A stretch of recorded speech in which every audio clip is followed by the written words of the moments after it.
The Texas sun beat down on the weathered hands of James Steele as he ran his fingers across the framed photograph.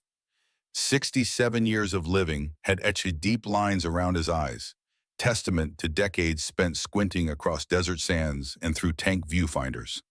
They called him Iron Jack, not because he was unbreakable, but because he had been broken and reforged so many times.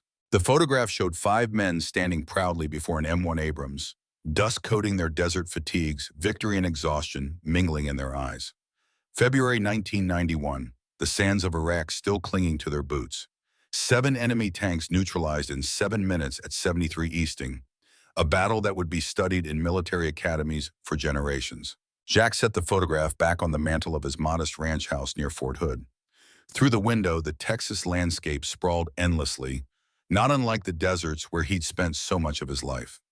26 years had passed since that day in Iraq, yet the memories remained as vivid as yesterday.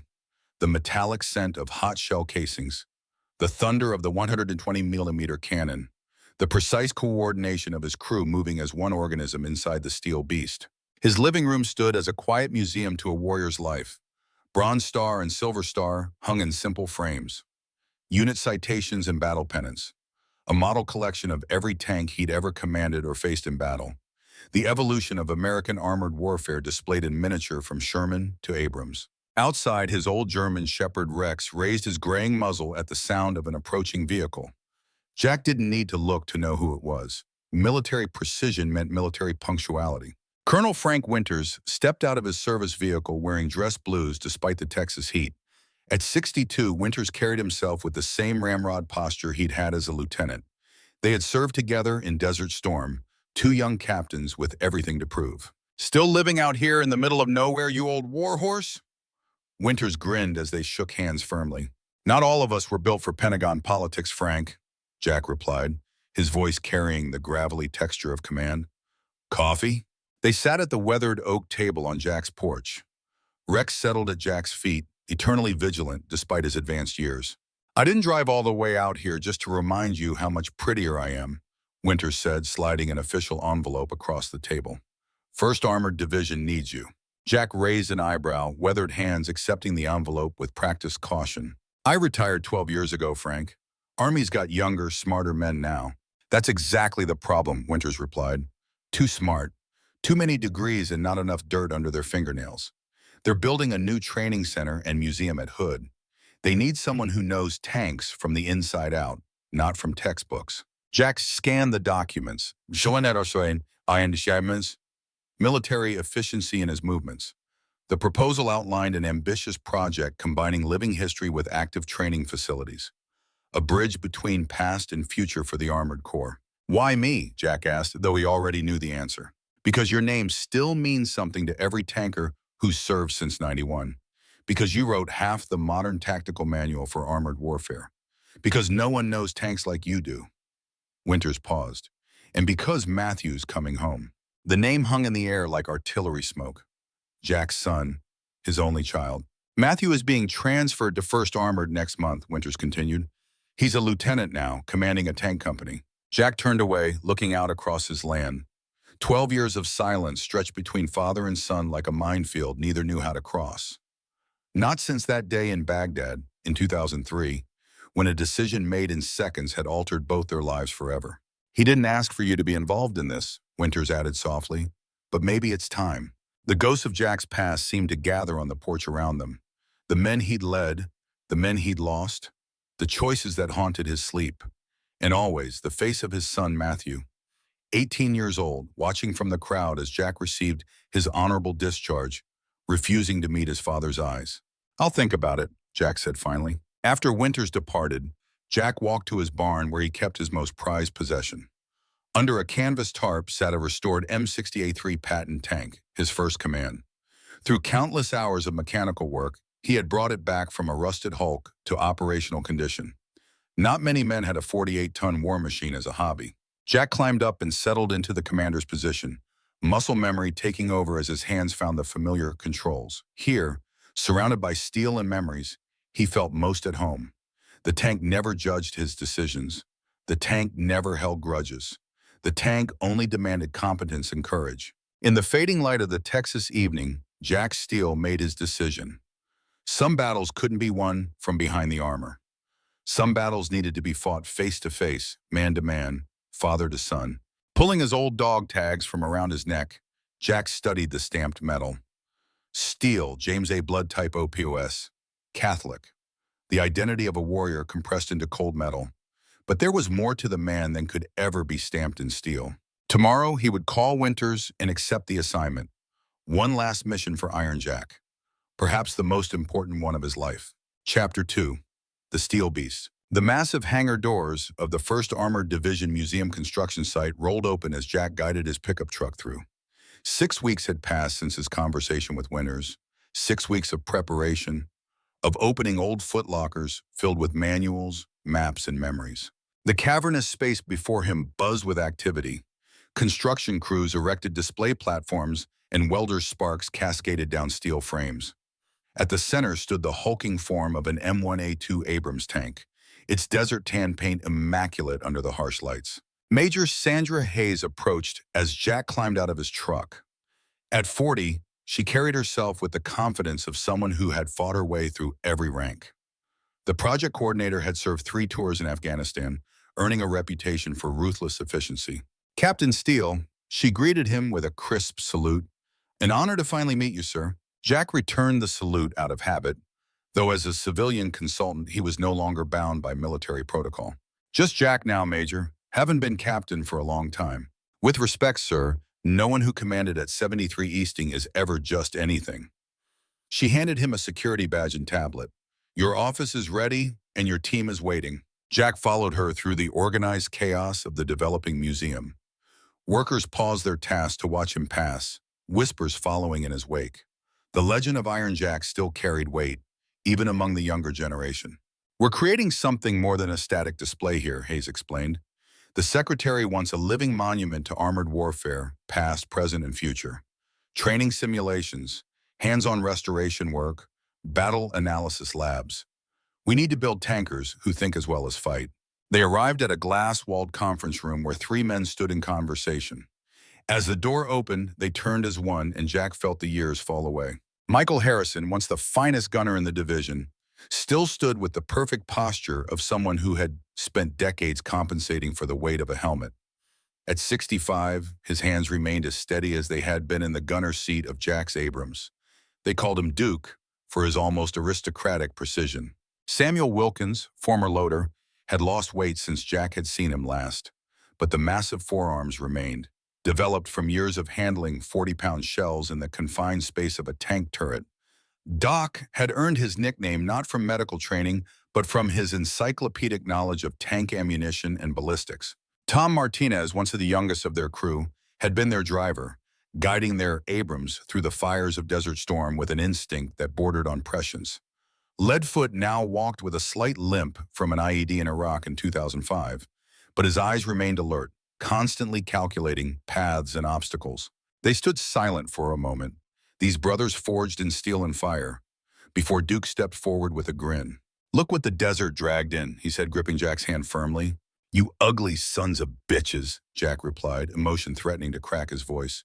"They must be desperate to call in the old guard." Doc pulled Jack into a bear hug. "Some things they don't teach in those fancy simulators, boss." The reunion carried the warmth of men who had faced death together, a bond stronger than blood.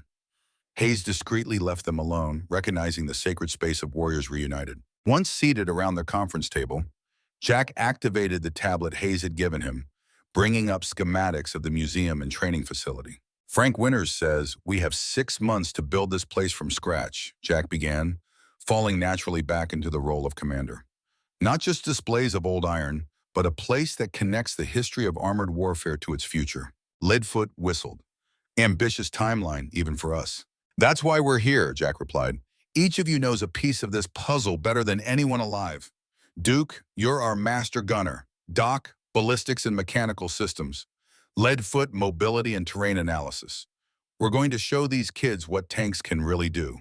The display screen flickered to life, showing a timeline of American tank development. Jack moved through the presentation with practiced efficiency, highlighting each vehicle that would form the core of their exhibit. "We start with the M4 Sherman," Jack explained, The screen showing the iconic tank of World War II, 33 tons of American ingenuity, not the best tank of the war, not even close, but we built nearly 50,000 of them, outgunned and under-armored against German Panthers and Tigers. But they won through sheer numbers and reliability. The image is shifted to show the post-war developments. M26 Pershing, M47, and M48 Patton, M60 series, Jack continued. The Cold War evolution of American armor, each addressing the lessons learned from the previous generation. For nearly an hour, Jack methodically walked his team through the armored history they had lived through, from the aging Pattons of their early careers to the technological marvel of the modern Abrams. The M1 Abrams, Jack said, pausing on an image of their old tank. Revolutionary when introduced in 1980, gas turbine engine instead of diesel. Special armor composite. The first American tank truly designed to fight outnumbered against Soviet forces and win. He zoomed in on technical specifications. 1A1 variant at 120mm smoothbore main gun, replacing the original 105mm, depleted uranium mesh in the armor, thermal imaging systems, top speeds 60 miles per hour on roads, 40 cross-country, the beast we rode into Iraq. Duke nodded appreciatively. Still remember that gun, like an extension of my own arm, could hit a moving target at 2,500 meters even in a sandstorm. The latest version, M1A2 SCPV3, Jack continued, showing the modern iteration. Trophy active protection system to intercept incoming anti-tank rounds. New communication suite, enhanced armor, digital interface for the modern battlefield. He closed the presentation, looking at his assembled team. But none of that matters without the men inside. 4 souls in a steel box, coordinating like a single organism. That's what we need to teach these kids. Technology changes, but the heart of armored warfare remains the same. As the meeting concluded, Jack stepped outside for a moment alone. The Texas sun had begun its descent, casting long shadows across the museum floor.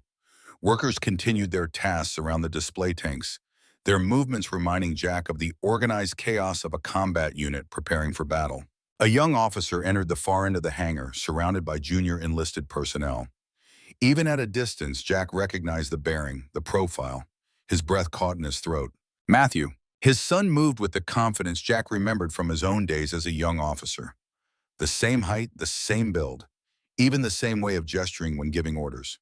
12 years had transformed the angry teenager into a man, a leader. They hadn't spoken since Baghdad, since the day Matthew, fresh out of high school, and visiting his father's unit on a family program, had witnessed the decision that ended Jack's military career. The incident had been classified, the official reports sealed, but the truth lived in the nightmares that still woke Jack in cold sweats. A split-second call in an urban environment, intelligence that proved fatally wrong. Civilians who should never have been there. The thunder of the main gun, and afterward, the silence that would haunt him forever. Matthew had stood witness to it all, had seen his father's tank fire on what they believed was an enemy position, had seen the aftermath, had turned away when Jack reached for him in the chaos that followed. Now, watching his son command his own men, Jack felt pride warring with regret. He had hoped for a private reunion, a chance to speak man to man before they were forced to work together. That hope died as Matthew looked up and their eyes met across the hangar. Recognition, then guardedness. Matthew's posture stiffened and almost imperceptibly. He said something to his team and they dispersed, leaving him alone as he approached his father. They stood before each other, 2 generations of tankers, 2 steel men with the same stubborn jaw and penetrating gaze. Lieutenant, Jack said formally. Mr. Steele, Matthew replied, deliberately avoiding both military rank and the word father. You're looking well, son. Thank you. Matthew's voice remained neutral. I was informed you'd be consulting on the museum project. More than consulting, I'll be designing the training programs as well. Matthew nodded stiffly. My company will be involved in the practical demonstrations. I'm sure we can maintain a professional relationship. Before Jack could respond, the hangar doors opened again, admitting a convoy of flatbed trucks. On the lead truck sat the unmistakable profile of an M60A3 Patton tank. My contribution to the museum, Jack explained, first tank I ever commanded, restored her myself. For just a moment, Jack thought he saw a flicker of the boy who had once played with tank models on the living room floor, who had begged for stories of great tank battles, who had dreamed of following his father into the armored corps. Then the moment passed, and Lieutenant Matthew Steele's professional mask returned. "Impressive restoration work," he said coolly. "If you'll excuse me, I need to brief my platoon leaders." Jack watched his son walk away, straight-backed and formal. The gulf between them seemed wider than ever, yet they would soon be working side by side. One mission, Jack reminded himself. One last chance to rebuild what had been broken. As the M60 was carefully offloaded from the truck, Jack approached the old tank, running his hand along the curved turret. This was his element. This was where he belonged. Inside 60 tons of American steel, where decisions were clear and purposes defined. Duke approached, standing beside him in silent understanding. "Families are harder than combat, boss," he said finally. "In combat, at least you know who the enemy is." Jack nodded, watching as Matthew organized his men across the hangar. "He was just a kid," Jack said softly. 18 years old. Saw things no one should see, let alone a boy watching his father. "You made the only call you could with the intelligence you had," Duke replied. The old argument worn smooth between them. "Try telling that to the families of the civilians who died that day," Jack said. "Try telling that to my son." Before Duke could respond, Major Hayes approached with an aide carrying a stack of files. "Captain Steele, we just received word from the Pentagon," she said, her expression grim. "There's been a change in the project directives." She handed him a classified folder. Jack flipped it open, scanning the contents with growing disbelief. "This can't be right," he said, looking up at Hayes. "I'm afraid it is, sir. Direct from the Secretary of Defense. Project Iron Guardian has been accelerated. All traditional tank training programs are to be phased out over the next 5 years." Jack read further, the implications becoming clear. They're scrapping the entire tank corps, replacing everything with drones and robotic vehicles? Hayes nodded grimly. "The directive cites casualty reduction and cost efficiency. Why risk American lives when unmanned vehicles can do the job?" Jack closed the folder, looking around at the museum taking shape around them. A monument to a fighting force the Pentagon had apparently decided was obsolete. "Does Matthew know about this?" he asked. "The information is being distributed to unit commanders this week," Hayes replied. Jack glanced across the hangar, where his son continued working with his men, unaware that the very future of their profession hung in the balance. "So they brought me here to help build a museum for a dinosaur," Jack said bitterly. "A tribute to a fighting force they're planning to dismantle." Hayes lowered her voice. "Not everyone at the Pentagon agrees with this directive, Captain. There are those who believe we still need men in those tanks, that no AI can replace human judgment in combat. That's why this training center is more important than ever." Jack felt the weight of responsibility settle on his shoulders again. This wasn't just about rebuilding his relationship with his son anymore. This was about fighting for the future of the Armored Corps itself, for the legacy of every tanker who had ever rolled into battle beneath the American flag. "Major," he said firmly, "we need to accelerate our timeline, and we need to make some changes to the project scope." Later that night, alone in his temporary quarters on base, Jack pulled out an old leather journal. The handwritten battle log contained detailed accounts of every engagement he had ever fought, from training exercises to combat operations, tactical analyses, after-action reports, lessons learned in blood and fire. He'd kept this record faithfully throughout his career, believing that such knowledge should be preserved for future generations of tankers.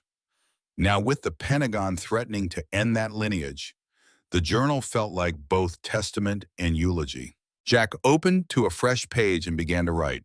Not battle plans this time, but the outline of a different kind of campaign. If the bureaucrats wanted to consign tanks to museums, they'd first have to go through Iron Jack Steele and every tanker he could rally to the cause. In his mind's eye, he could see the great tank battles of history. The Sherman swarms overwhelming German Panthers through sheer numerical advantage. The Israeli Centurions holding the line against Soviet T-55s on the Golan Heights. His own Abrams charging across the Iraqi desert, unstoppable and precise. Each era had predicted the obsolescence of the tank. Each era had been proven wrong when the steel beasts once again proved their worth on the battlefield. Jack would ensure this era would be no different. He worked through this night, the strategist planning his most important campaign. Outside his window, the lights of Fort Hood illuminated the silhouettes of Abrams tanks on the ready line, their barrels raised like sentinels against the Texas night. These were not just machines, they were the culmination of a century of American industrial might and martial spirit. They were the chariots of modern warfare, and Jack would not let them fade into history without a fight. As dawn approached, Jack finally set down his pen. Tomorrow would begin the battle for the soul of the Armored Corps, a battle fought not with cannons and shells, but with demonstrations and data, tradition, and testimony. From his nightstand, Jack picked up the challenge coin he'd carried through every deployment. 1st Armored Division, Old Ironsides, America's Tank Division. He ran his thumb over the worn metal, feeling the weight of history and promise. Not on my watch, he whispered to the empty room. Not while I still have breath. Chapter 3. Steel and Blood. Fort Hood awakened to the rhythmic thunder of tank treads crushing earth. The morning sun gleamed off the olive-drab hulls of Abrams tanks as they maneuvered in perfect formation across the training grounds. Within the lead tank, Matthew Steele directed his company through a complex tactical exercise, his commands precise and measured over the radio net. From an observation point, Jack watched his son work, pride mingling with professional assessment. Matthew had inherited his tactical instinct, his ability to read terrain and position armor for maximum effect. The apple hadn't fallen far from the tree, despite their personal divide. "He's good," Duke commented, handing Jack a pair of binoculars. "Better than good." "He should be," Jack replied, adjusting the focus. "He's been preparing for this his whole life." They observed in professional silence as Matthew's tanks executed a textbook flanking maneuver against the off-for-target drones. Perfect spacing, disciplined fire control, synchronized movement that would have made any commander proud. "Captain Steele," Major Hayes called, approaching their position. "The briefing is about to begin." Jack nodded, taking one last look at his son's command performance before following Hayes to the command center. Inside, officers and civilian contractors gathered around a holographic display showing the proposed museum and training facility. General Thomas Reinhardt, commander of the Armored Training Center, stood at the head of the table. At 60, Reinhardt represented the old guard of tankers, men who had risen through the ranks when armor was still considered the decisive arm of ground warfare. "Ladies and gentlemen," Reinhardt began, "we face an existential threat to the Armored Corps. The Secretary's directive makes it clear. Without demonstrable proof of the continued relevance of manned tanks on the modern battlefield, the entire program faces phase-out." Murmurs spread through the assembled officers. Reinhardt gestured to Jack. "That's why I've brought in Captain Steele and his team. No one knows tanks better. No one has proven their battlefield effectiveness more conclusively.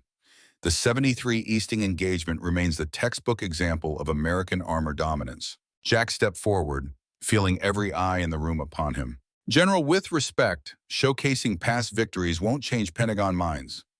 We need to demonstrate that tanks still have a place in tomorrow's conflicts." He activated the holographic display, showing a modified version of the museum plans. "I propose we transform this project from a historical museum into a proving ground for the future of armored warfare. Live fire demonstrations, man versus machine competitions, urban warfare scenarios, desert and mountain warfare configurations." Jack manipulated the display, highlighting different sections of the facility. "We'll show decisively that while unmanned vehicles have their place, nothing can replace the human element inside the tank. No drone can make the split-second moral judgments required in complex environments. No AI can adapt to battlefield conditions with the creativity and intuition of a veteran tank commander." General Reinhardt studied the proposal, nodding slowly. "And you believe you can make this case convincingly enough to change the Secretary's mind?" "No, sir," Jack replied bluntly. "I believe we can make it convincingly enough that public and congressional opinion will force the Secretary to reconsider." A tense silence followed this statement. Challenging civilian leadership wasn't the Army way, but neither was rolling over when strategic mistakes were being made. "You're proposing we go public with this?" Major Hayes asked cautiously. "I'm proposing we invite the public in," Jack clarified. "Media coverage, veterans groups, defense contractors. Let them see what tanks can still do that drones cannot. Make it impossible for the Pentagon to dismantle the Armored Corps without facing serious questions." General Reinhardt considered the proposal, fingers drumming on the tabletop. "This approach walks a fine line, Captain. With respect, General, so does eliminating our armored capability while Russia and China continue to develop next-generation main battle tanks. The Armored Corps has defended this nation for a century. It deserves a fair hearing before being consigned to history." Reinhardt's weathered face broke into a grim smile. "You haven't changed, Steele. Still fighting for your tanks." He turned to his staff. "Modify the project according to Captain Steele's recommendations. You have my authorization to proceed with the demonstration program." As the meeting adjourned, Jack found himself face to face with his son, who had entered during the presentation. Matthew's expression was unreadable, professional. "Lieutenant," Jack acknowledged. "My company has been assigned to your demonstration program," Matthew said formally. "We'll need a detailed briefing on the requirements." "Of course, my office, 1600 hours." Matthew gave a crisp nod and turned to leave, then hesitated. "That was a bold proposal," he said, not quite meeting Jack's eyes, challenging the secretary's directive. "Some things are worth fighting for," Jack replied. "The future of the Armored Corps is one of them." Something flickered in Matthew's eyes, a ghost of the admiration he'd once held for his father. 1600 hours, he confirmed, and departed. Jack watched him go, sensing the first hairline crack in the wall between them. Not reconciliation, not yet, but perhaps the beginning of professional respect. Duke approached once Matthew was gone, concern evident on his face. "You're taking on the entire Pentagon, boss. This isn't like the old days where we could just outshoot the opposition." "No," Jack agreed. "This time we're fighting with demonstrations and data instead of sabot rounds and coax fire. But the principles remain the same. Identify the target, maneuver for advantage, concentrate force, and execute with precision." Duke shook his head, smiling despite himself. "You're still thinking like a tank commander." "Because I still am one," Jack replied. "We all are. That's something they can never take away from us." Over the following weeks, Fort Hood transformed under Jack's guidance. The museum space expanded to include active demonstration areas. Combat simulators were upgraded to compare manned versus unmanned vehicle performance. A battle analysis center was constructed to examine historical tank engagements alongside contemporary conflicts. Jack's team worked tirelessly, each bringing their unique expertise to the project. Duke designed gunnery demonstrations showcasing human adaptability under battlefield conditions. Doc created technical displays explaining the mechanical evolution of American tanks. Ladefoot developed mobility courses demonstrating the terrain handling capabilities of tracked vehicles that no wheeled drone could match. Throughout this period, Jack maintained a professional distance from Matthew, respecting the boundaries his son had established. They worked together daily, coordinating demonstration scenarios and training requirements. But personal matters remained unaddressed. Then came the day Jack had been dreading since accepting the assignment. He found Matthew in the vehicle maintenance bay, inspecting the track tension on his command tank.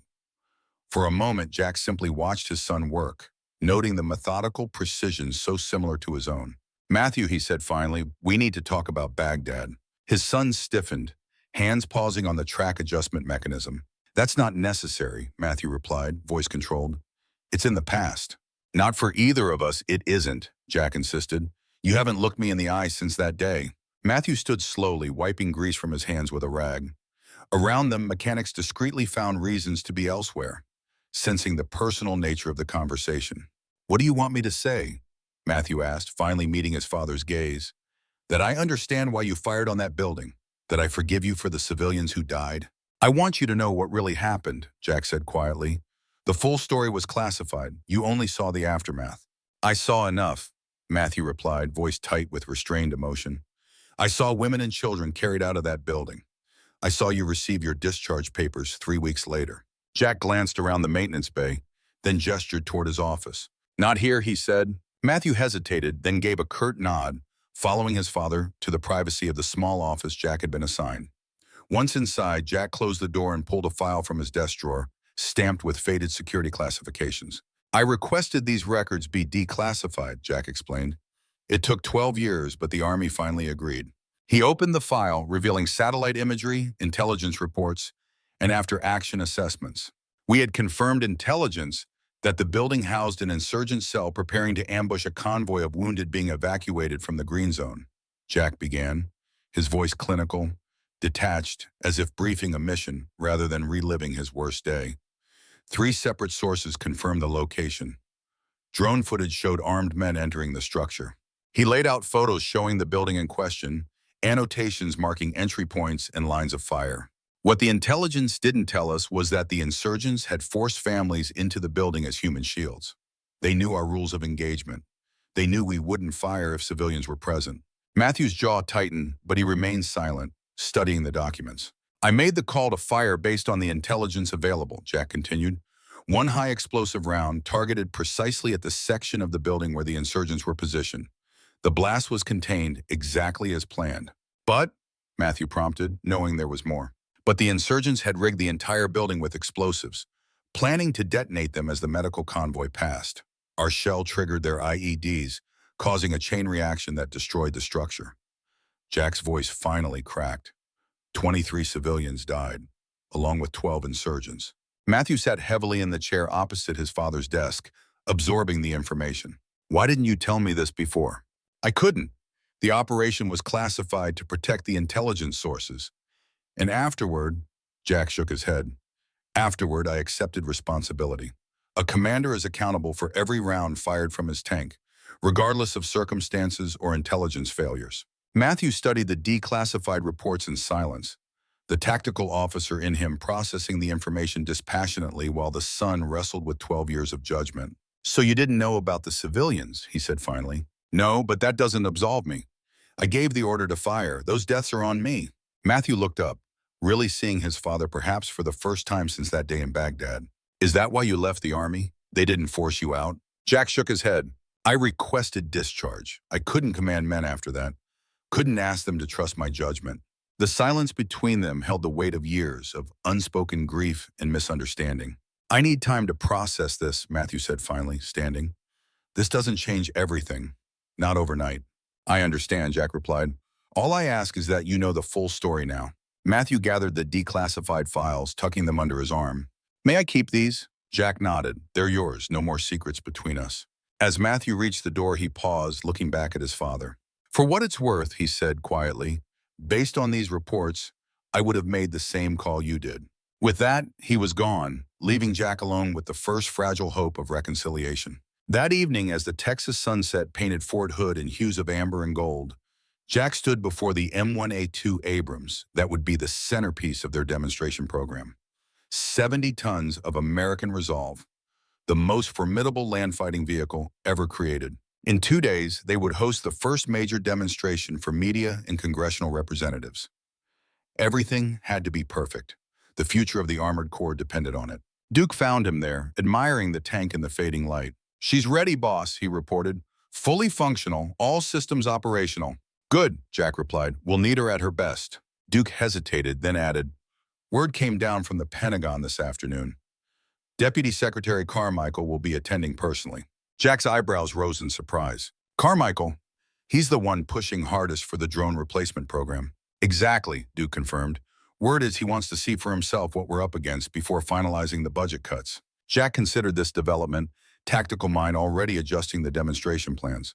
Then we'll give him a show he won't forget, he said finally. Something no drone could ever replicate. As night fell over Fort Hood, Jack returned to his quarters, bone-tired but mind-racing with preparations. He sat at his desk reviewing the demonstration schedule once more when a knock came at his door. Matthew stood in the hallway, the declassified file in his hands. I have questions, he said simply. Jack stepped aside, allowing his son to enter. For the first time in 12 years, they sat together not as estranged father and son, but as two soldiers discussing a mission gone wrong, analyzing failures and extracting lessons that could only be learned through pain. Outside, the silhouettes of tanks stood vigil against the Texas stars, eternal guardians in steel, witnesses to the bonds of those who commanded them, broken and mended, forged and reforged, like the armor that had shaped their lives. In the distance, thunder rumbled across Fort Hood. Not summer storms, but tank guns on the night firing range, preparing for the battles yet to come. Battles fought with shells and strategy, with memory and testimony, with steel and blood. Dawn broke over Fort Hood with military precision, sunlight glinting off the polished surfaces of tanks arranged in formation. Today would determine the future of American armored warfare. Jack Steele stood at the observation platform, surveying the demonstration grounds with the careful eye of a commander preparing for battle. The demonstration area had been transformed into a showcase of tank warfare past, present, and future. 5 Abrams tanks sat in perfect alignment, crews performing final checks. Beyond them stretched a complex obstacle course designed to test mobility, firepower, and crew coordination. In a separate zone, the autonomous combat vehicles waited, sleek and menacing, their unmanned turrets swiveling with electronic precision. Quite the turnout, Duke commented, joining Jack at the railing. Below them, the viewing stands filled with distinguished guests, senators and representatives from key military committees, defense contractors eyeing potential contracts, media with cameras and microphones poised to document the day's events. At the center sat Deputy Secretary Carmichael, a former tech executive who had made automated warfare his personal crusade. Carmichael looks confident, Jack observed, studying the Deputy Secretary's relaxed posture. He should be, Duke replied. He's got the Pentagon budget office behind him and tech lobbyists whispering in every congressional ear. Jack nodded grimly. Then we better give them a show they won't forget. Major Hayes approached with a tablet displaying the final event schedule. We're ready to begin, Captain, she reported. Lieutenant Steele reports all tanks operational and crews standing by. Jack scanned the schedule one last time. They would start with historical context, demonstrating the evolution of tank tactics from World War II to present day. Then comparative demonstrations pitting manned tanks against autonomous vehicles in various scenarios. The finale would be a complex urban warfare simulation where split-second human judgment would prove decisive. Let's roll, Jack said, straightening his shoulders. The first demonstration began with precision that would have made any drill sergeant proud. Matthews Tank Company executed classic maneuvers from each era of tank warfare, narrated by Doc over the public address system. The crowds watched as 5 Abrams tanks performed the sweeping envelopment of Patton's Third Army, the hull-down defense of the Israeli Armored Corps on the Golan Heights, and the hammer and anvil tactics of Desert Storm. The fundamental principles of armored warfare remain constant, Doc's voice explained over the speakers. Firepower, protection, mobility, and shock action. But the human element inside the tank is what transforms these principles into victory. Jack watched with professional pride as Matthew coordinated his company through complex maneuvers, each tank maintaining perfect spacing despite dust clouds and artificial battlefield smoke. The congressional audience leaned forward in their seats, clearly impressed by the display. Next came the mobility trials. The autonomous vehicles went first, navigating a prepared obstacle course with programmed efficiency. They climbed concrete inclines, crossed trenches, and maneuvered through tight corridors without hesitation. Carmichael smiled confidently as his pet project performed flawlessly. Then came the manned tanks. Matthew led his company through an identical course, but with a crucial difference. Ladefoot had strategically modified certain obstacles overnight, creating unexpected challenges not programmed into the autonomous vehicle's mapping systems. The tanks adapted instantly, commanders making split-second adjustments, drivers finding alternative routes. When one tank encountered an impassable obstacle, the crew deployed emergency bridge sections, creating a path where none existed before. Adaptation, Jack commented to the observers on the platform. No programmed system can match the creativity of a veteran tank crew when the battlefield changes unexpectedly. Secretary Carmichael's expression tightened slightly, but he maintained his diplomatic smile. The gunnery demonstration followed, with Duke overseeing the proceedings. First, the autonomous vehicles engaged stationary targets with algorithmic precision, their fire control systems calculating range, windage, and ballistic solutions in microseconds. Impressive accuracy, one congressman commented. Against known stationary targets, Duke replied. Now watch what happens with targets that don't play by the rules. At his signal, Matthews' tanks engaged a far more complex scenario. Moving targets appeared at irregular intervals. Civilian vehicles intermixed with enemy mock-ups. Environmental conditions changed as artificial smoke and electronic jamming disrupted sensors. The human gunners adapted instantly, distinguishing friend from foe despite the confusion. When electronic targeting systems were compromised by jamming, they switched to manual backup sites and continued the engagement without hesitation. 70% of tank engagements throughout history have been decided by which crew identified and fired accurately first, Duke explained to the audience. Technology assists this process but cannot replace the human judgment that distinguishes between a school bus and a disguised enemy vehicle in a split second. The morning demonstrations concluded with a compelling case for the irreplaceable human element in tank warfare. Jack could see thoughtful expressions replacing the skepticism on several congressional faces. Even Carmichael appeared less certain than he had at the outset. During the lunch break, Jack found a moment alone with Matthew as crews performed maintenance on their vehicles. Your company performed exceptionally, Jack said, professional pride evident in his voice. They've trained hard for this, Matthew replied, tension still present but noticeably reduced. The urban scenario this afternoon will be the decisive demonstration, Jack continued. Carmichael believes AI systems can make better ethical decisions in complex environments. We need to prove otherwise. Matthew nodded, understanding the stakes. We'll be ready. As they spoke, a commotion arose from the autonomous vehicle area. Technicians clustered around one of the unmanned tanks, diagnostic equipment displaying critical alerts. Sensor malfunction in ACV-3, one technician reported loudly. We'll need to replace the targeting module. Jack and Matthew exchanged knowing glances. Equipment failures were a reality of combat operations.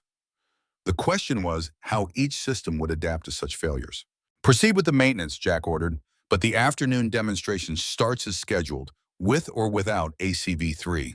As the technicians rushed to repair the autonomous vehicle, Jack gathered his team for final preparations. The urban warfare scenario would be their strongest argument for human-operated tanks. They had constructed a mock-up city block with civilian and enemy role players, multiple entry points, and hidden threats that would challenge both man and machine. Remember, Jack instructed Matthew's tank commanders, this isn't about outperforming the machines in speed or precision. It's about demonstrating judgment in ambiguous situations, the kind of judgment that prevents tragedy and saves lives. At 1400 hours precisely, the demonstration resumed. The autonomous combat vehicles entered the urban scenario first, their movements cautious and programmed. They identified enemy positions with electronic efficiency, engaging designated targets with precision fire. Then came the complex ethical scenario Jack had designed.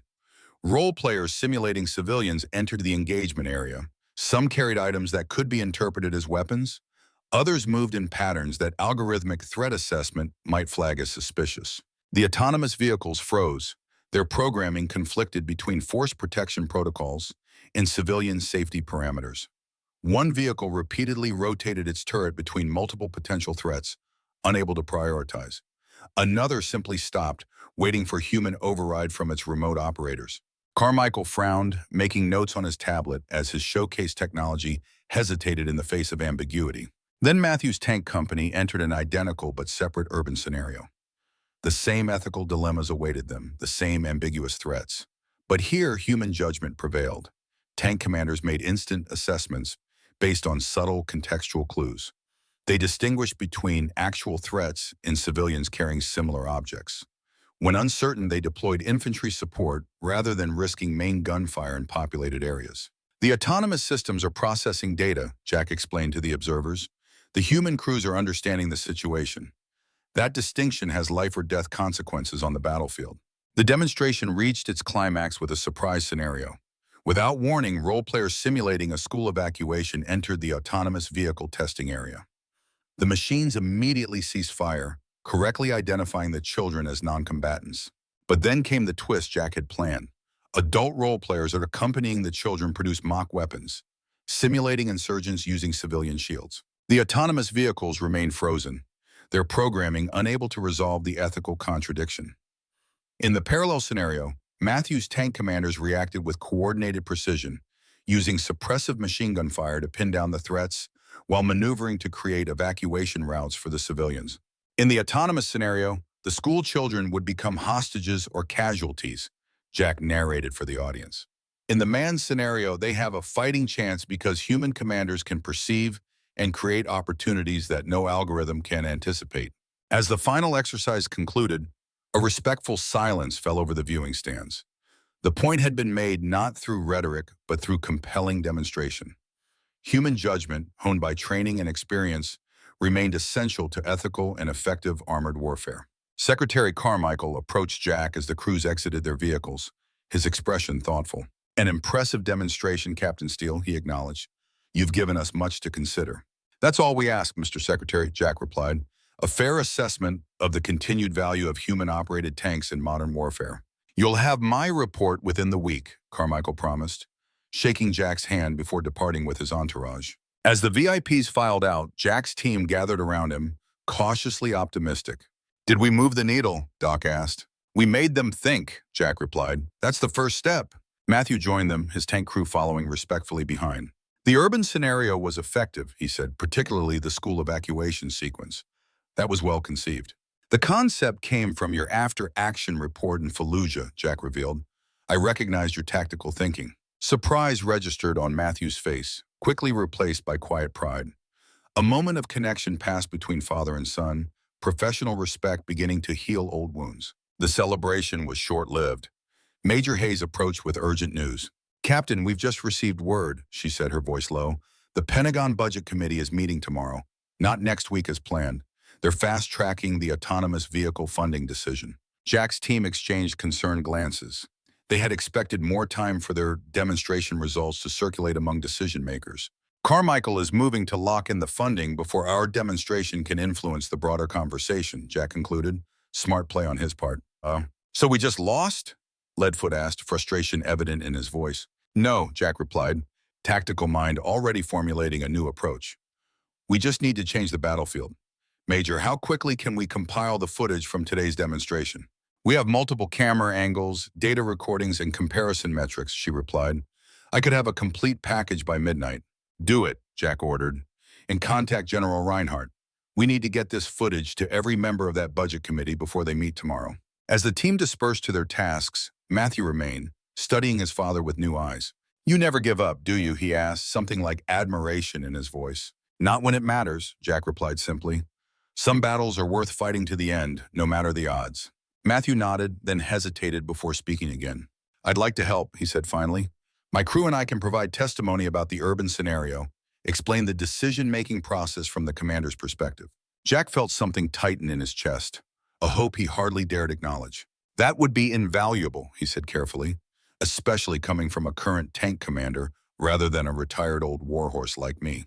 For the first time in 12 years, Matthew smiled at his father, a small but genuine expression. "Some old warhorses still have wisdom worth hearing," he replied. That evening, the operations center became a hive of activity as Jack's team worked to compile their demonstration results into a compelling presentation. Video editors spliced footage from multiple cameras, data analysts compiled performance metrics, and experienced tankers provided narration explaining the critical decision points that had showcased human judgment. Jack worked alongside them, fueled by coffee and determination, reviewing each segment with meticulous attention. This wasn't just about saving the Armored Corps anymore. It had become about preserving a legacy, ensuring that the lessons learned through blood and sacrifice would not be discarded for budget considerations and technological promises. Near midnight, Matthew arrived with several members of his tank crew, offering fresh perspectives for the presentation. "We should emphasize the maintenance factor," Matthew suggested, reviewing the footage. "The autonomous vehicle that malfunctioned took 3 technicians and specialized equipment to repair. My crew fixed a thrown track in the field with basic tools in half the time." Jack nodded appreciatively. "Good point. Self-sufficiency in austere environments has always been a tank crew's advantage." They worked side by side through the night, father and son finding common ground in their shared expertise. The professional collaboration began to ease the personal distance between them. Each moment of agreement, a small bridge across the chasm of their past. Dawn approached as they finalized the presentation. Major Hayes entered with welcome news. "General Reinhardt has arranged for your presentation to be distributed to the committee members before their 9 a.m. meeting," she reported. "And he's called in some favors. 3 former Joint Chiefs have agreed to provide statements supporting the continued role of manned tanks." Jack nodded his thanks, exhaustion evident but determination undiminished. "Get some rest, everyone," he ordered. "We've done what we can. Now it's up to the committee." As the team dispersed, Matthew lingered, clearly wrestling with something unsaid. "What is it, son?" Jack asked quietly. Matthew reached into his pocket and withdrew a folded photograph, handling it with care before passing it to his father. "I found this while reviewing those classified files," he explained. Jack unfolded the image. It showed him and Matthew before the Baghdad incident, standing proudly beside Jack's tank. Matthew, barely 18, wearing his father's helmet, grinning with uncomplicated admiration. Jack, in his combat gear, arm around his son's shoulders, face alight with paternal pride. "I'd forgotten this was taken," Jack said softly. "So had I," Matthew replied. "Or maybe I chose to forget." Jack carefully returned the photograph, understanding its significance as an olive branch. "Thank you," he said simply. Matthew nodded, then hesitated before speaking again. "I've been angry for a long time," he admitted. "Not just about Baghdad, but about feeling abandoned afterward. You left the army, left everything behind, including me." Jack absorbed the words like incoming fire, recognizing their painful truth. "I thought I was protecting you," he said finally. "From the fallout, from my disgrace. I never stopped loving you, son, but I didn't know how to be the father you deserved anymore. You could have tried, Matthew said, but without the bitterness that would have colored the words before. We could have figured it out together. Jack nodded, accepting the gentle rebuke. If I could do it over, he began. We can't, Matthew interrupted, but maybe we can move forward. It wasn't forgiveness, not completely, but it was an opening, a possibility Jack had hardly dared hope for.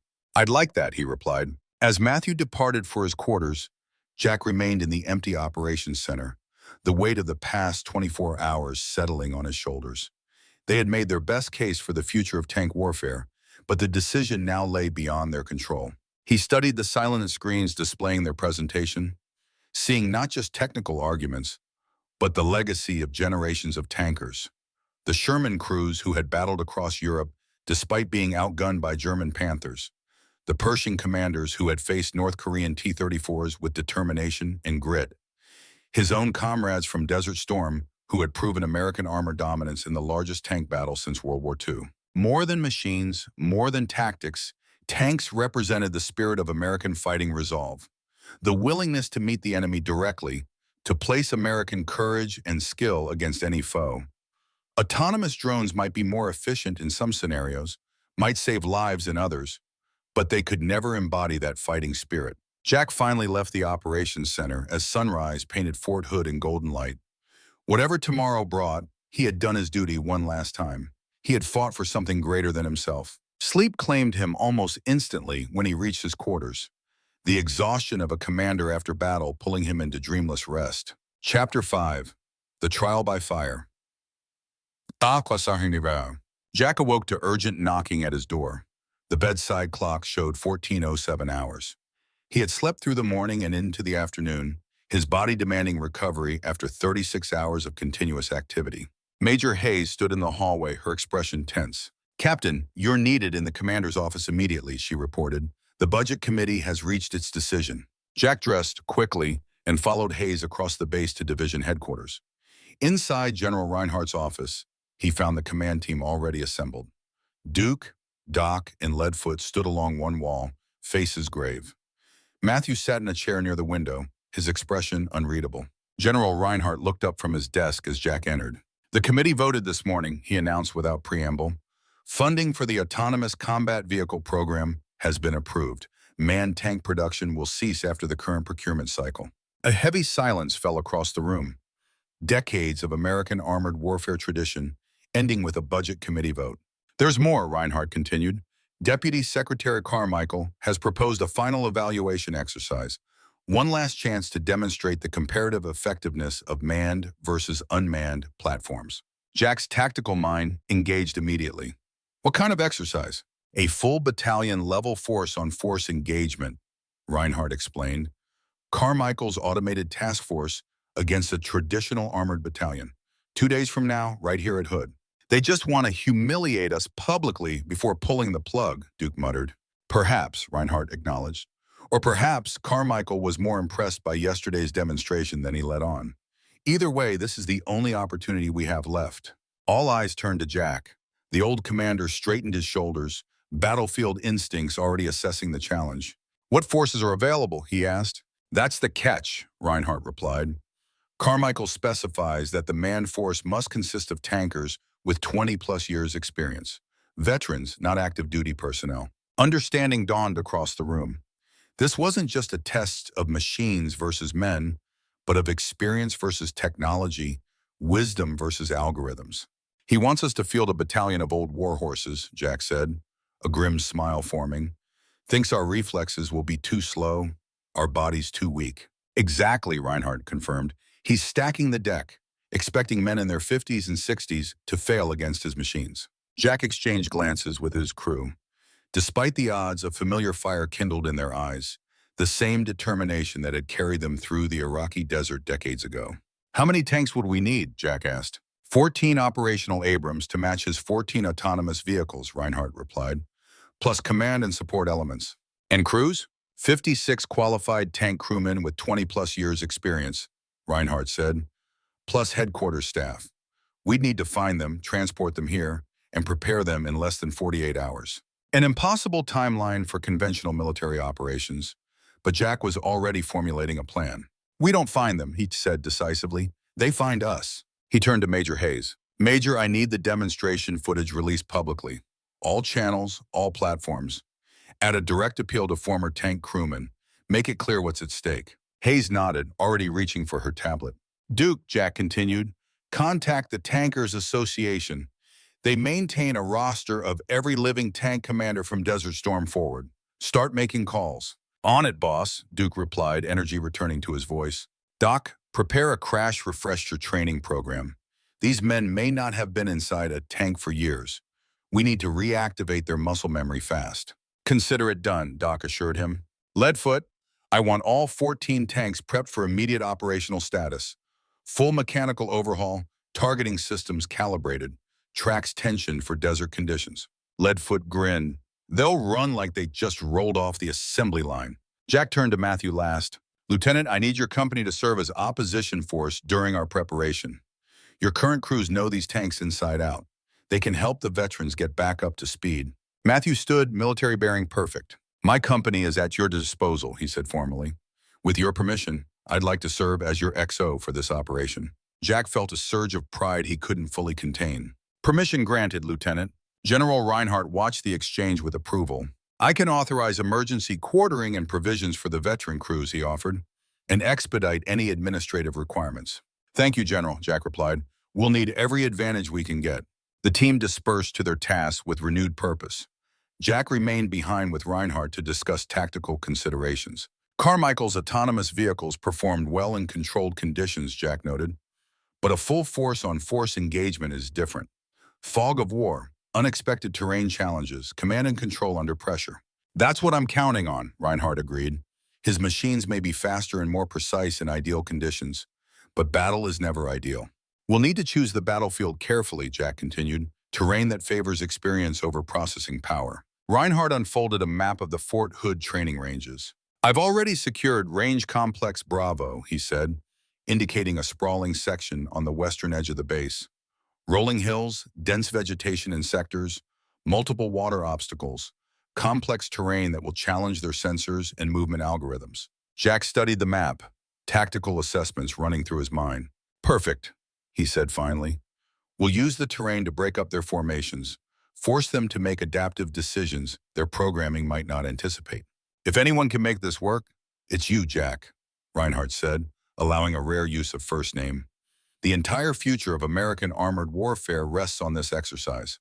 "No pressure," Jack replied with a tight smile. By nightfall, the first veterans began arriving. Former tankers from across Texas responded immediately to the call, many driving through the night to reach Fort Hood. They arrived in civilian clothes, carrying duffel bags with old unit patches and faded tank crew helmets. Men in their 50s and 60s with weathered faces and determined expressions. Jack greeted them in the gymnasium that had been converted to a processing center. Some he recognized from past deployments. Others he knew by reputation alone. All shared the bond of the armored brotherhood. Men who had spent their youth sealed in steel beasts, fighting for their country and each other.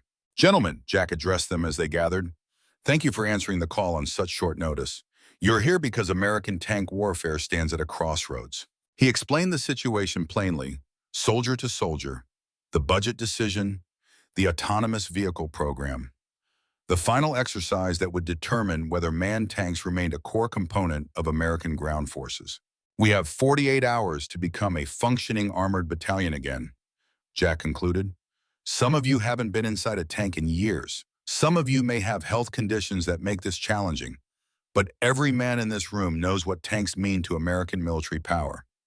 Every man knows what's at stake." A former sergeant raised his hand. "Sir, I've got 2 artificial knees and a pacemaker. But if you need a loader who can still heft a sabot round, I'm your man." Murmurs of approval rippled through the gathering. Another veteran, silver-haired but still powerfully built, spoke up. "My granddaughter just deployed with 3rd Infantry Division," he said. "I want her to have real tanks supporting her, not some damn robot that crashes when the Wi-Fi cuts out." Laughter and applause followed. Jack felt the energy in the room building, the warrior spirit that had never truly left these men, despite years of civilian life. "We begin training at 0400, Jack announced. "Prepare yourselves, gentlemen. We face the challenge of our lives with the legacy of American armor in our hands. Through the night, more veterans arrived, former tank commanders, gunners, loaders, and drivers, men who had served from Vietnam to Afghanistan. By dawn, they had assembled a full battalion of experienced tankers, each crew averaging over 25 years of combined combat experience. The training began in darkness, pre-dawn stars still visible as the veteran crews approached the tanks arranged on the ready line. For many, it was an emotional reunion. Men who had spent thousands of hours inside these steel beasts ran reverent hands along turret edges and gun barrels, reacquainting themselves with machines that had once been extensions of their own bodies. Jack assigned Matthew's active duty crews as trainers, one per veteran tank, guiding the older men through refresher operations. Modern Abrams tanks had evolved since many had served, with upgraded fire control systems and digital interfaces that required familiarization. Duke oversaw gunnery training, running the veterans through target acquisition and engagement drills. Doc managed loading procedures, ensuring the older men could still manage the physical demands of handling main gun ammunition. Leadfoot supervised driving and maintenance operations, restoring the veteran operator's feel for controlling 60-ton machines through challenging terrain. Jack moved among them, observing, encouraging, making adjustments to crew compositions where needed. Some men struggled with the physical demands, their bodies no longer capable of the movements tank operations required. Others discovered muscle memory returning rapidly, their hands finding controls with unconscious precision. By midday, the first live fire exercises began. Veteran crews engaged stationary targets at increasing ranges, relearning the coordination that made tank gunnery an art as much as a science. Command and control procedures were established, with Jack commanding the battalion from the lead tank, Matthew serving as his executive officer, coordinating movement and fire distribution.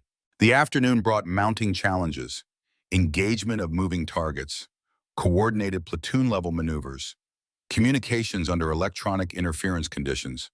The veterans adapted with the resilience of experienced soldiers, compensating for diminished physical capabilities with tactical wisdom and teamwork. That evening, gathered around tactical displays in the operations center, Jack briefed his assembled commanders on the battle plan. Carmichael's autonomous vehicles have superior sensors, faster target processing, and tireless operation, he explained. They'll be programmed with optimal tactical responses to standard situations. That's their strength, but also their weakness. He highlighted sections of the battle area on the digital terrain map. We'll fight an asymmetric engagement, avoiding predictable formations and textbook responses. Break their force into smaller elements where their networked advantage diminishes. Force them into terrain where experience trumps programming. The veteran commanders absorbed the plan, offering refinements based on their own combat experiences. These were men who had fought across 4 decades of American warfare, each bringing unique perspectives to the challenge before them. As the briefing concluded, a commotion outside drew their attention. Jack stepped out to find a bus arriving, discharging more veteran tankers. "Sir," the leader of the new group saluted. "First Sergeant Miller, retired, 3rd Infantry Division. Heard you needed experienced tank crews." "You heard right, First Sergeant," Jack confirmed, "but we've filled our operational requirements." "With respect, sir, you'll want us in the fight," Miller insisted. "We've been testing the autonomous vehicles for the past year at Aberdeen. We know their operational parameters, their weaknesses, their blind spots." Jack's expression shifted from confusion to strategic interest. "You've worked directly with these systems?" "Maintenance, programming, tactical evaluation," Miller confirmed. "We signed NDAs, but to hell with that.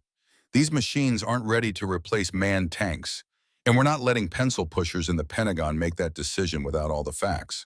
Jack escorted Miller inside, where the veteran sergeant briefed the command team on critical vulnerabilities in the autonomous system, sensor gaps in specific weather conditions, processing delays during complex multi-threat scenarios, communications of vulnerabilities when operating in dispersed formations. "This changes our approach," Jack acknowledged, tactical mind already incorporating the new information. "We'll adjust the plan to exploit these weaknesses directly." Through the night, the veteran battalion continued preparations. Crews familiarized themselves with their assigned tanks. Maintenance teams performed final checks on mechanical systems. Command staff refined the battle plan based on Miller's insider knowledge. Jack found a moment alone with Matthew as they reviewed communication protocols for the coming engagement. Your men have been invaluable in preparing the veteran crews, Jack acknowledged. They've shown exceptional professionalism. They understand what's at stake, Matthew replied. No tanker wants to be the last generation to command an Abrams. Jack hesitated, then voiced the concern that had been growing. Some of these veterans are pushing themselves beyond their physical limits, he said quietly. Heart conditions, joint problems, medications that affect alertness. We're asking a lot of them. They're tankers, Matthew said simply. They'll find a way like they always have. Jack recognized his own stubborn determination reflected in his son's certainty, the Steele family trait, for better or worse. Get some rest, Jack advised. Tomorrow, we'll test all of us. Dawn broke over Fort Hood as both forces moved into position for the decisive engagement. Carmichael's autonomous vehicles formed a perfect line on their start position, machine precision evident in their identical spacing and turret alignments. In contrast, Jack's veteran battalion arranged themselves in an irregular formation that defied tactical textbooks but suited their battle plan perfectly. Observers gathered at the command center overlooking the vast training range. Deputy Secretary Carmichael stood with General Reinhardt and representatives from Congress, defense contractors, and military commands worldwide. The stakes extended beyond American armored doctrine now. The outcome would influence mechanized warfare globally for decades to come. At precisely 0800, the exercise began with the traditional command. Advance! The autonomous vehicles moved forward with synchronized precision, deploying into a textbook attack formation. Each machine maintained perfect spacing, sensors actively scanning for targets, weapon systems primed for instant response. Jack's veteran battalion advanced with less mechanical precision but greater tactical awareness. They used terrain features for concealment, maintained irregular intervals to complicate enemy targeting, and altered speeds unpredictably to disrupt algorithmic predictions of their movements. First contact occurred at range marker 7, when an autonomous vehicle detected one of Jack's tanks crossing a ridgeline. The machine responded instantly, main gun traversing to acquire the target, fire control computer calculating a perfect solution. But the veteran tank had already disappeared behind the ridge, denying the shot through simple tactical movement that any experienced tanker would recognize, but algorithms might not prioritize.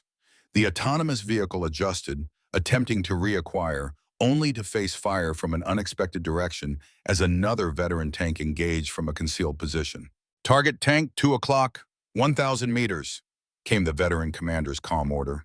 Identified, replied his gunner. Fire! The Abrams cannon thundered, sending a sabot round downrange with devastating accuracy. The round struck the autonomous vehicle precisely where Miller had indicated a sensor vulnerability existed. The machine continued functioning, but with degraded targeting capability, its main systems intact, but its combat effectiveness reduced. Across the battlefield, similar engagements unfolded as Jack's veterans applied decades of tactical wisdom against algorithmic responses. They used techniques refined since World War II, tank hunter teams with one vehicle drawing attention while another struck from the flank. They exploited terrain features the autonomous sensors struggled to properly evaluate. They accepted risk in ways no safety-conscious program would permit, closing to dangerously short ranges to guarantee killing shots. In the command tank, Jack coordinated the battalion's movements with the calm precision of an orchestra conductor, positioning forces to exploit developing opportunities, reinforcing success, abandoning failed approaches without hesitation. Sierra element, swing north through grid square. Echo 7, he ordered. Tango element, hold position and engage targets of opportunity crossing. Phase line Bravo. Beside him, Matthew managed communications and tracked battle damage assessments, updating the tactical display as reports flowed in from across the engagement area. ACV-9 disabled by Sierra 3, he reported.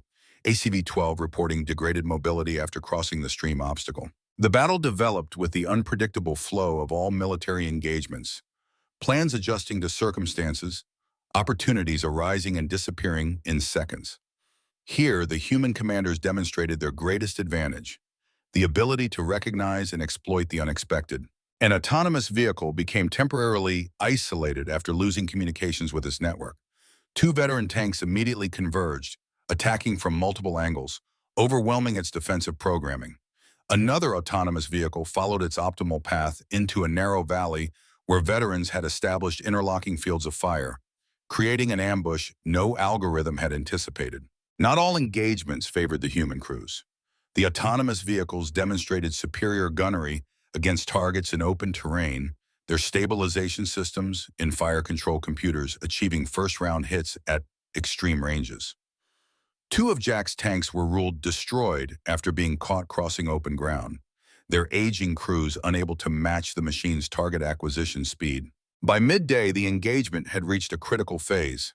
Jack's battalion had lost 5 tanks to simulated combat damage, while neutralizing 7 of the autonomous vehicles. The remaining forces maneuvered for advantage across the sun-baked training ranges of Fort Hood, dust clouds marking their positions as they sought decisive engagement. In the observer station, Carmichael watched with growing concern as his technological marvels struggled against old men and aging tanks. General Reinhardt maintained a professional demeanor, but the slight smile at the corner of his mouth betrayed his satisfaction. "Your autonomous vehicles perform admirably in textbook scenarios, Mr. Secretary," he commented. "But war rarely follows the textbook." "The exercise isn't over yet, General," Carmichael replied stiffly. The climactic engagement began at Range Complex Delta, where 3 autonomous vehicles attempted to seize key terrain controlling access to the southern section of the battlefield. Jack had anticipated this move, positioning his reserve force of 4 veteran tanks in concealed positions along the likely approach routes. As the autonomous vehicles advanced in perfect echelon formation, the veteran tanks held their fire, allowing the machines to commit fully to their attack. Jack's voice came calm over the radio net.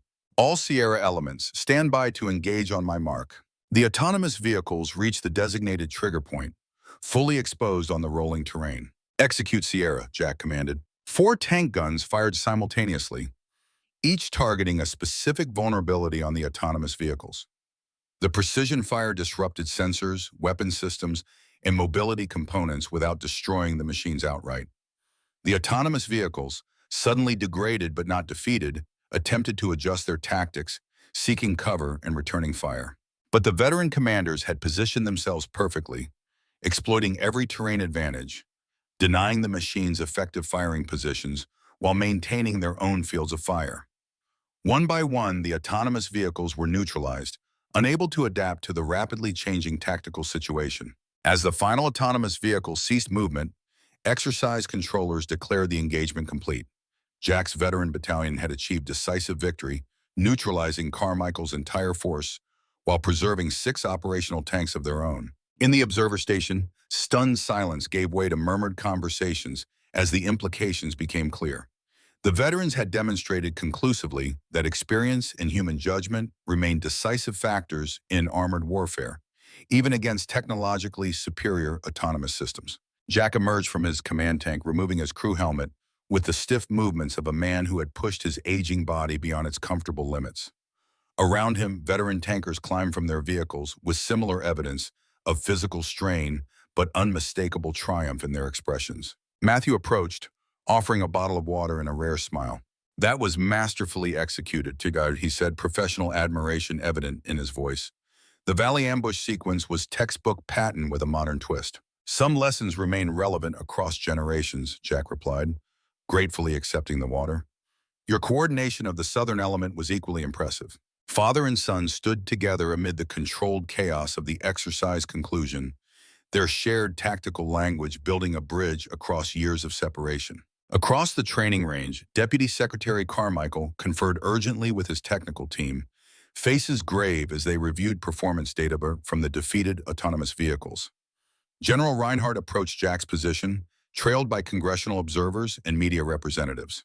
"Outstanding performance, Captain Steele," Reinhardt announced formally. "Your battalion has provided a compelling demonstration of the continued value of human judgment in armored warfare." Jack straightened to attention despite protesting muscles. "The credit belongs to these men, General," he replied, gesturing to the veteran tankers gathering around them. American tankers who answered the call one last time. As media cameras captured the moment, Jack knew the real battle was only beginning. They had won the engagement, but the war for the future of American armor would be decided in Pentagon offices and congressional committees in the days to come. Looking at the determined faces of his veteran battalion, men who had pushed aging bodies to their limits for a cause they believed in, Jack felt a surge of pride that transcended the day's tactical victory. These men had proven what he had always known, that the heart of armored warfare wasn't the steel beast, but the warriors who commanded it. The sun began its descent over Fort Hood as the veteran tankers performed final maintenance checks on their vehicles. Tomorrow would bring new challenges, new battles in conference rooms, rather than training ranges. But today, they had done what tankers had always done. They had fought. They had adapted. They had overcome. Morning sunlight spilled across Fort Hood as Jack Steele stood before the assembled veteran tankers. Their faces showed the exhaustion of yesterday's battle, but their eyes held the quiet pride of warriors who had proven themselves one final time. Some leaned on canes, others massaged aching joints, but all stood tall as Jack addressed them. Gentlemen, yesterday you reminded the Pentagon and the nation what experienced tank crews can accomplish. Jack began, voice carrying across the assembly area. But our mission isn't complete. Today we take our case to Washington. The previous day's victory had earned them a hearing, but nothing more. The battle for the future of American armored warfare would now move from the training ranges of Texas to the hearing rooms of the Capitol, where different weapons would decide the outcome. A delegation has been selected to testify before the Senate Armed Services Committee tomorrow morning, Jack continued. We'll present our case for maintaining manned tanks as the backbone of American ground forces, with autonomous vehicles in a supporting role.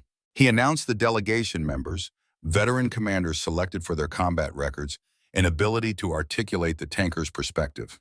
The remaining veterans would return to their homes, having done their part by demonstrating that experience and human judgment remain decisive factors in armored combat. As the formation dispersed, Duke approached Jack with news. Media coverage of yesterday's exercise is extensive, he reported, showing Jack a tablet displaying headlines from military journals and mainstream news outlets. Veteran tankers defeat Pentagon's robot army, declared one. Experience trumps technology in Fort Hood showdown, proclaimed another. Jack nodded with satisfaction. Public opinion would be crucial in the political battle ahead. What about Carmichael, he asked. Gone back to Washington ahead of us, Duke replied. Word is he's furious, gathering technical experts to explain away the results. As expected, Jack acknowledged, he's got too much political capital invested in the autonomous program to concede easily. Matthew joined them, tablet in hand with the latest intelligence. Carmichael's team is claiming the exercise wasn't a fair evaluation, Matthew reported. They're arguing that the autonomous vehicles were operating under restricted parameters that won't apply in actual combat zones. Jack had anticipated this response. They want unrestricted rules of engagement for machines while human soldiers operate under strict limitations. He said, the irony evident in his tone. That's an argument we can counter effectively. The delegation prepared throughout the day, compiling data from the exercise, preparing testimony, and refining their argument as for maintaining manned tanks. Jack worked closely with General Reinhardt's staff to ensure every technical detail and tactical observation was properly documented and presented. As evening approached, Jack found a rare moment alone with Matthew on the headquarters building balcony overlooking the tank park. The Abrams tanks from yesterday's exercise sat in neat rows, maintenance crews performing post-operation checks under the setting Texas sun. They're beautiful machines, Matthew commented, following his father's gaze. More than machines, Jack replied. They're the embodiment of American industrial might and fighting spirit. 60 tons of national resolve. They stood in companionable silence, father and son united by their shared appreciation for the armored behemoths that had shaped both their lives. I'll be returning to my company tomorrow, Matthew said finally. They're deploying for rotation at the National Training Center next week. Jack nodded, unsurprised but disappointed that their time together was ending. You've built an excellent unit, he said. They performed admirably during the demonstration. I had a good foundation to build on, Matthew replied, the closest he'd come to acknowledging his father's influence on his military career. Jack hesitated, then reached into his pocket and withdrew a small object. I want you to have this, he said, holding out his weathered challenge coin. 1st Armored Division, Old Ironsides. The same coin he had carried through every deployment. Matthew accepted it with careful reverence, understanding the significance. You've carried this since Desert Storm, he said, studying the worn metal. And now you'll carry it forward, Jack replied. Steel men have commanded tanks for 2 generations. Maybe someday you'll pass it to a 3rd. The moment held the weight of legacy, of torch passing, of wounds beginning to heal. Dad, Matthew began, using the personal address for the first time since their reunion. Whatever happens in Washington, what you did here mattered. You showed them that humans still belong inside those tanks, that experience and judgment can't be programmed. Jack felt a tightness in his chest that had nothing to do with his aging heart. "That means a lot, coming from you," he said simply. As darkness settled over Fort Hood, Jack returned to his quarters to prepare for the journey to Washington. His testimony would need to balance technical expertise with emotional impact, showcasing not just the tactical advantages of human tank crews, but the intangible fighting spirit that no machine could replicate. The delegation departed early the next morning, arriving in Washington by mid-afternoon. The Senate Armed Services Committee hearing was scheduled for 9 the following morning, giving them limited time for final preparations. They gathered in a hotel conference room, refining their presentations and anticipating counterarguments. "Carmichael will emphasize casualty reduction," Jack predicted. "Autonomous vehicles risk no American lives." "We counter with the moral hazards of automated warfare," Duke suggested. "Decisions that cost human lives should be made by humans with moral agency, not algorithms." "He'll cite cost efficiency," Doc added. "Machines don't need training, benefits, or retirement pay. And we respond with the adaptability and versatility of human crews," Jack completed the thought. "No machine could have improvised the tactics our veterans employed yesterday. They worked late into the night, knowing the stakes extended beyond their own careers or even the tank corps itself. This was about the future nature of American warfare, about maintaining the human element in the most devastating decisions nations must sometimes make." Morning found them in the ornate hearing room of the Senate Armed Services Committee, seated across from Deputy Secretary Carmichael and his team of technical experts. The gallery filled with media representatives, defense industry observers, and retired military officers, many wearing unit pins or patches identifying them as former tankers. Senator Eleanor Harrison, committee chairwoman and daughter of a Vietnam-era tank commander, opened the proceedings. "Today we consider the future of American armored warfare," she began. "Recent Pentagon proposals would phase out manned tanks in favor of autonomous combat vehicles. However, exercises conducted at Fort Hood have raised significant questions about this approach. We'll hear first from Deputy Secretary Carmichael, followed by Captain James Steele representing the tank commander perspective." Carmichael presented his case with the polished delivery of a seasoned bureaucrat. He emphasized the technical advantages of autonomous vehicles, their precision targeting, their immunity to fatigue, and most persuasively, their potential to reduce American casualties. "Why risk American lives when machines can undertake the same missions?" he asked the committee. "Our sons and daughters deserve the safest possible equipment, and autonomous vehicles represent the safest option available." He addressed the Fort Hood exercise directly, characterizing it as a flawed evaluation conducted under artificial constraints. "The autonomous vehicles were operating under peacetime safety protocols," he explained. "In actual combat operations, their capabilities would be fully unleashed, without the hesitation or self-preservation instincts that limit human performance." When his testimony concluded, Senator Harrison called Jack to the witness table. He took his seat with military precision, service ribbons adorning his suit jacket, the bearing of a commander evident despite his civilian status. "Captain Steele," Senator Harrison began, "you've commanded tanks in 3 conflicts and recently led a battalion of veteran tankers against autonomous vehicles in a force-on-force exercise. Please share your assessment of the comparative capabilities." Jack leaned slightly toward the microphone, voice steady and authoritative. "Senator, tanks have formed the backbone of American ground forces for nearly a century because they combine 3 essential elements: firepower, protection, and mobility. But their true effectiveness comes from the human judgment exercised within that steel cocoon." He outlined the results of the Fort Hood exercise, presenting data showing how veteran crews had exploited weaknesses in the autonomous systems through experience and tactical flexibility. "The autonomous vehicles performed exactly as programmed," Jack explained. "But that's their fundamental limitation. They execute optimal solutions to anticipated problems. War, however, presents unanticipated problems that require creative solutions no programmer can foresee." Senator Maxwell, a former Marine with combat experience in Iraq, leaned forward. "Captain Steele, Secretary Carmichael makes a compelling point about protecting American lives. How do you respond?" "Senator, I've lost men under my command," Jack replied, emotion momentarily tightening his voice. "No one values those lives more than the officers who must write letters to their families. But removing humans from combat vehicles creates different risks." He described scenarios from recent conflicts where split-second moral judgments had prevented civilian casualties. Situations where identifying friend from foe required human intuition that no algorithm could replicate. Autonomous systems make war seem cleaner, more distant, Jack continued. But war should never be clean or distant for a democracy. When we delegate killing to machines, we risk losing the moral weight that should accompany such decisions. The questioning continued for nearly 2 hours, committee members probing both technical and ethical aspects of the debate. Throughout, Jack presented the tanker's perspective with the authority of someone who had lived the experiences he described, who had felt the weight of command inside a steel beast advancing into enemy fire. A final question, Captain, Senator Harrison said as the hearing neared conclusion.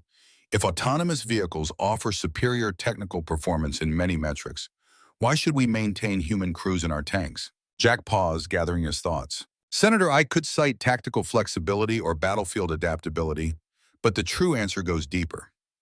American tanks have always represented more than military hardware. They embody our national fighting spirit, our willingness to meet threats directly rather than from a distance. He leaned forward, passion evident in his weathered features. Inside those tanks are Americans making life and death decisions based on values and judgment, not programming. The moment we delegate those decisions entirely to machines, we lose something essential about who we are as a fighting force and as a nation. Some technological advantages aren't worth that cost. As Jack concluded his testimony, a silence held in the hearing room, his words resonating with even the most technology-focused committee members. Senator Harrison thanked both witnesses and announced that the committee would consider the testimony before making recommendations to the full Senate. Outside the hearing room, media representatives swarmed Jack and his team, seeking sound bites and clarifications. They answered questions briefly before retreating to a private conference room to assess their performance. "You made a strong case, boss," Duke said as they settled around the table, "especially connecting tank warfare to American values. That'll resonate with the committee." Carmichael countered effectively on technical grounds, Jack acknowledged, "but I think we established that this isn't just a technical decision." "What happens now?" Doc asked. "We wait," Jack replied simply. "The committee will deliberate, likely for weeks. Meanwhile, the budget process continues. Our best hope is that they recommend a hybrid approach, retaining manned tanks while developing autonomous vehicles for specific missions." That evening, as his team returned to their hotel, Jack received a text message from Matthew. "Watched your testimony. You represented us well, Dad." The simple acknowledgement, particularly that final word, meant more to Jack than any senatorial approval could. The barriers between them hadn't fully dissolved, but light now shone through the cracks in the wall that had separated them for 12 years. The following days brought a flurry of additional meetings and media appearances as Jack's team pressed their case through every available channel. Veterans groups organized support rallies. Defense analysts published articles examining the Fort Hood exercise results. Military historians drew parallels to previous transitions in warfare technology, from cavalry to tanks, from propeller aircraft to jets. A week after the hearing, Jack received a call from General Reinhardt. "The committee has reached a preliminary decision," Reinhardt reported. "They're recommending a dual development track, continued production of manned Abrams tanks with upgraded systems, alongside limited deployment of autonomous vehicles for specific high-risk missions." Jack felt a surge of cautious optimism. "So we maintain the tank corps," he clarified, "at current strength levels for at least the next decade," Reinhardt confirmed, "with a comprehensive review after 5 years to assess the comparative performance of both platforms in actual operations. Not a complete victory," Jack acknowledged, "but a reasonable compromise." "More than reasonable, given where we started," Reinhardt replied. "The autonomous program will proceed, but not at the expense of our manned armor capability." "Your testimony was decisive, Jack. You reminded them what tanks truly represent in American military tradition." After ending the call, Jack sat in contemplative silence. The mission he had accepted at Fort Hood 6 months ago had evolved far beyond a museum project into a fight for the soul of American armored warfare. And while the outcome wasn't perfect, they had secured a future for tank commanders like his son to continue the legacy he had helped build. His phone rang again, this time displaying Matthew's number. "I heard the news," Matthew said when Jack answered. "Congratulations." "A team effort," Jack replied, "including your company's contribution to the demonstration." "I'm calling for another reason," Matthew continued. "My unit's rotation at NTC concludes next month. I thought maybe you'd like to visit afterward. There's someone I'd like you to meet. Your fiancée? Jack guessed, recalling a photograph he'd glimpsed on Matthew's desk. Yes, Rebecca. She's been encouraging me to reconnect with you for years. Sounds like a wise woman, Jack said, throat tightening unexpectedly. She is, maybe wiser than both Steele men combined. They arranged details for the visit, the conversation flowing more naturally than it had in 12 years. As they concluded the call, Matthew added a final thought. You know, the tank commander's position has always been called the loneliest seat in the Army. The man who makes decisions that determine life or death for everyone inside. That's true, Jack acknowledged, having felt that solitude throughout his career. I think maybe that's why it took us so long to find our way back to each other, Matthew suggested. Tank commanders get used to bearing burdens alone. The insight struck Jack with the force of revelation, illuminating their shared tendency toward isolated strength rather than vulnerable connection. Maybe it's time we both climbed out of our commander's seats, Jack said softly. I think so, Matthew agreed. See you next month, Dad. 2 weeks later, Jack returned to Fort Hood for the formal launch of the revised museum project. What had begun as a simple historical display had evolved into a comprehensive training center, combining traditional tank operations with emerging technologies, a bridge between past and future. Major Hayes greeted him at the entrance to the nearly completed facility. Captain Steele, welcome back, she said warmly. Would you like to see what we've accomplished? The tour revealed a transformed space. One wing housed the historical collection, featuring restored tanks from every era of American armored warfare. From the French-designed Renault FTs of World War I to the latest Abrams variants. Interactive displays explained the technical evolution and the men who had commanded these vehicles in combat. Another section contained training simulators where current tank crews could practice operations using both traditional controls and augmented reality systems. A battle analysis center allowed tactical studies of historical engagements alongside contemporary operations, extracting lessons applicable to future conflicts. Most impressive was the central hall, dominated by Jack's restored M60 Patton tank, positioned beside a current M1A2 Abrams. The accompanying plaque read, "The Tank Commander's Legacy, honoring the men who have commanded American tanks from the Meuse-Argonne to the present day. Their courage, judgment, and leadership transformed steel machines into decisive combat power." Jack studied the display with quiet appreciation, seeing in it a fitting tribute to the generations of tankers who had preceded him and those who would follow. "There's something else you should see," Hayes said, leading him to a special exhibition room. Inside, Jack found a collection of photographs, documents, and artifacts specific to the 73 Easting engagement, the tank battle that had defined his career. The display included tactical maps showing the movements of his company, after action reports detailing the 7-minute engagement that had destroyed multiple Iraqi tanks, and photographs of his crew standing victorious beside their Abrams. "This is unexpected," Jack said, emotion evident in his voice. "Your son provided most of the materials," Hayes explained. He felt the museum should highlight this particular engagement as a textbook example of American armored tactics. Jack moved slowly through the exhibition, memories flooding back with each artifact. The crew radio recordings brought the voices of younger men back to life, capturing their professional calm amid the chaos of combat. The gun camera footage showed Iraqi T-72s erupting in flames as sabot rounds found their marks with devastating precision. A lifetime of service condensed into 7 minutes of perfect execution. The culmination of training, technology, and human judgment working in seamless coordination. As Jack completed his tour, he found Duke, Doc, and Leadfoot waiting near the entrance, their expressions suggesting news. "What is it?" Jack asked. "You've been summoned to the Pentagon," Duke announced. "The Secretary of Defense wants to meet with you personally next week." Jack raised an eyebrow in surprise. "Did General Reinhardt indicate why?" "Only that it relates to the future of tank warfare doctrine," Duke replied, "and that you should bring dress blues if you still have them." The following week found Jack in the imposing office of the Secretary of Defense, the Washington Monument visible through windows behind the government issue desk. The Secretary, a former infantry officer with combat experience in multiple theaters, greeted Jack with unexpected warmth.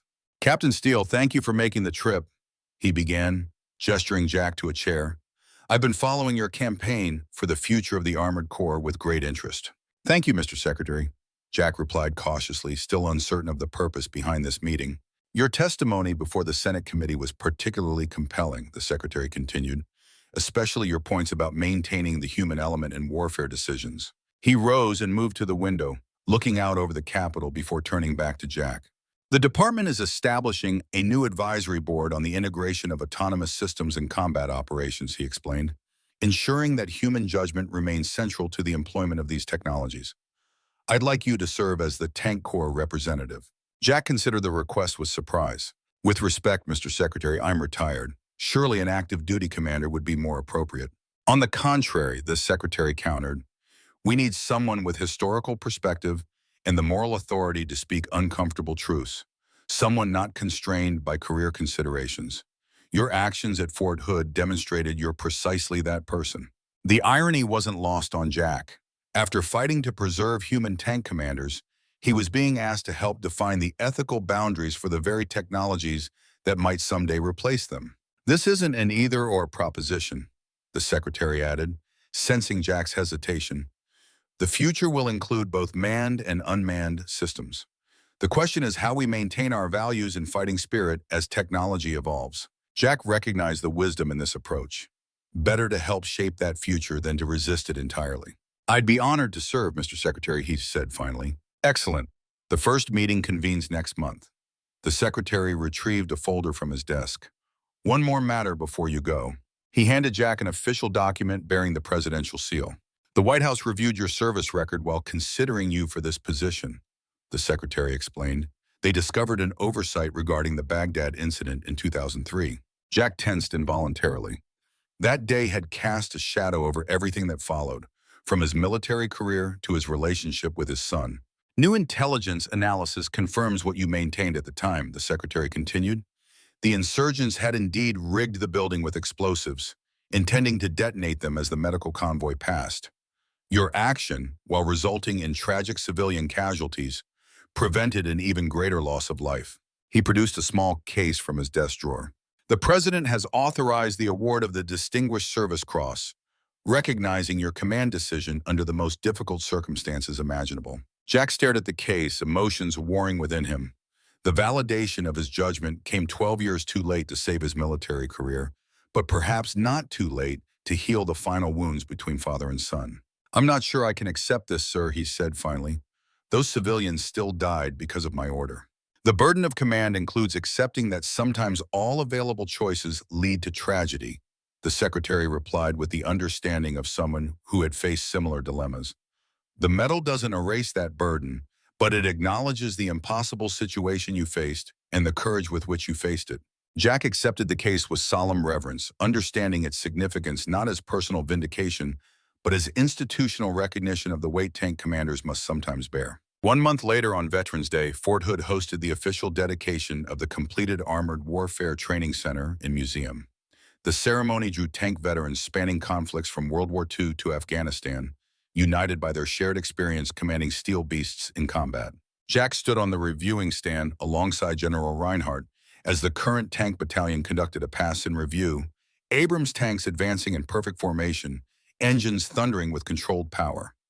Among them, commanding the lead company, Lieutenant Matthew Steele directed his unit with the precision Jack had once shown in the deserts of Iraq. Following the military display came the formal speeches and ribbon cutting. Jack, invited to deliver remarks, approached the podium with the same steady purpose that had characterized his tank commands decades earlier. "Today we dedicate not just a building or a collection of artifacts," he began, voice carrying across the assembled crowd. "We dedicate a living connection between the tankers of yesterday, today, and tomorrow. Between the lessons learned in blood and the innovations that will carry our armored corps into the future." He surveyed the audience, noting the gray heads of veteran tankers, the earnest faces of current crews, and civilians seeking to understand this brotherhood of steel. Tanks have evolved from crude metal boxes to sophisticated fighting systems. Crews have improved their tactics from the trench warfare of the Meuse-Argonne to the three-dimensional battlefield of modern combat. But some things remain constant. Jack gestured towards the Abrams tanks positioned in ceremonial formation. Inside those steel beasts sit Americans making life-or-death decisions based on training, values, and judgment. They represent our nation's commitment to meet threats directly, to place our finest citizens at the decisive point of contact with our adversaries. He acknowledged the changing nature of warfare with clear-eyed realism. Technology will continue transforming the battlefield. Autonomous systems will assume certain missions. But the heart of American armored warfare will always be the tank commander, scanning the horizon, weighing risks, making decisions that reshape terrain and history alike. As Jack concluded his remarks, the assembled veterans rose in a spontaneous standing ovation. Men who had shared the unique experience of command inside steel fortresses, who understood the burden and brotherhood he described. The ceremony transitioned to the museum itself, with Jack and General Reinhardt cutting the ribbon to officially open the facility to the public. Veterans and current tankers mingled, exchanging stories and perspectives across generations, the continuity of the Armored Corps visible in their shared language and experiences. Matthew found Jack near the 73 Easting exhibit, accompanied by a striking woman with intelligent eyes and a warm smile.